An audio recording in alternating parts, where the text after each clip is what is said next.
Chers frères et sœurs, notre message pour aujourd'hui est tiré du livre d'Osée, Osée chapitre 2. Je vais prendre spécialement les versets 21 et 22. Je vais le lire au nom de Jésus. Puis pour toujours, je te fiancerai à moi. Je te fiancerai à moi en donnant comme dot et la justice et la droiture, l'amour et la tendresse.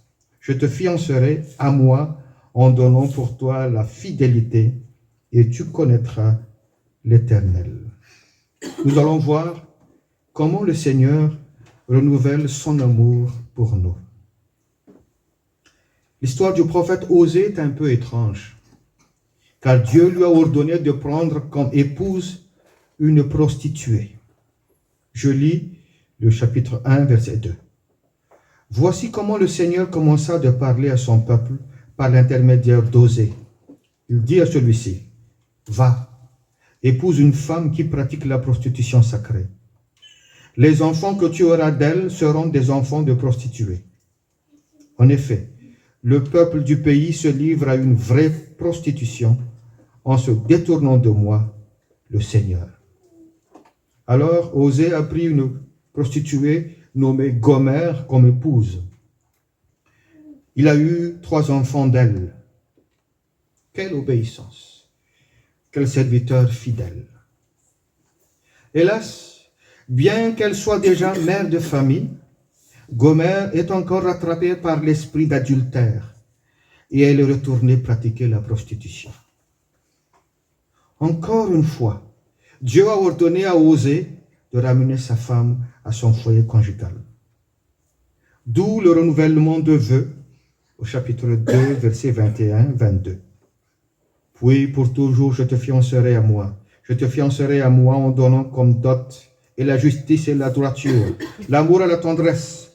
Je te fiancerai à moi en donnant pour toi la fidélité et tu connaîtras l'Éternel. Finalement, on a eu un heureux dénouement car Gomère a accepté le renouvellement de vœux d'Osée. Autrement dit, le peuple d'Israël a accepté la nouvelle déclaration d'amour de Dieu. L'image saisie par Osée ici évoque le nouveau type de relation établi entre Dieu et son peuple. Il s'agit bien sûr de la nouvelle alliance en Jésus-Christ, même si Osée n'utilise pas cette terminologie. Nous avons ici une sorte de typologie, c'est-à-dire Dieu se met à la place du personnage d'Osée pour montrer sa souffrance, pour repêcher et renouveler sa relation avec le peuple d'Israël, sa fiancée, son épouse, représentée ici par la prostituée Gomère. Alors, qu'est-ce que le Seigneur voulait nous dire? Il tient à cœur à sa relation avec nous. Il nous prend comme son épouse. Et donc, il est jaloux de nous. Car il ne veut pas être mélangé avec Baal ni avec d'autres dieux. Il a voulu montrer, à travers la souffrance d'Osée et de ses enfants, en fondant une famille avec une prostituée, sa souffrance et sa tristesse. Dieu souffre lorsque nous sommes aussi allés consulter les sorciers, les voyants, les médiums qui prétendent en communication avec les morts. Effectivement, qui oserait prendre comme épouse une prostituée? Vous allez facilement répondre, c'est impossible. Oui, Dieu a fait l'impossible pour que le peuple d'Israël, le peuple infidèle, et nous aussi, avec toutes nos incrédulités, Dieu a fait l'impossible pour que nous soyons tous sauvés. À chaque fois, Dieu nous donne une nouvelle chance. Mais jusqu'à quand? Nous avons vu en effet combien Dieu est capable de nous pardonner lorsque nous revenons sincèrement à lui. Comment Dieu est capable de renouveler notre intimité avec lui lorsque nous acceptons son amour. Comme il est dit au verset 22, « Alors tu me reconnaîtras comme le Seigneur. » J'aimerais vous partager le témoignage d'une ex-prostituée, une femme américaine dénommée Daniel Williams a fait un témoignage épatant en 2016 lors d'une de ses prédications. Elle a partagé qu'elle a été battue et violée par son père dès l'âge de 8 ans, violée par son voisin lorsqu'elle n'a que 12 ans. Puisque son père est emprisonné, elle a dû quitter sa famille à 16 ans parce qu'un homme lui a promis de prendre soin d'elle. Hélas, cet homme est encore un proxénète qui l'a orienté vers la prostitution pour en tirer plus d'argent. La jeune femme a été obligée de démarrer une carrière de stripteaseuse, puis de prostituée.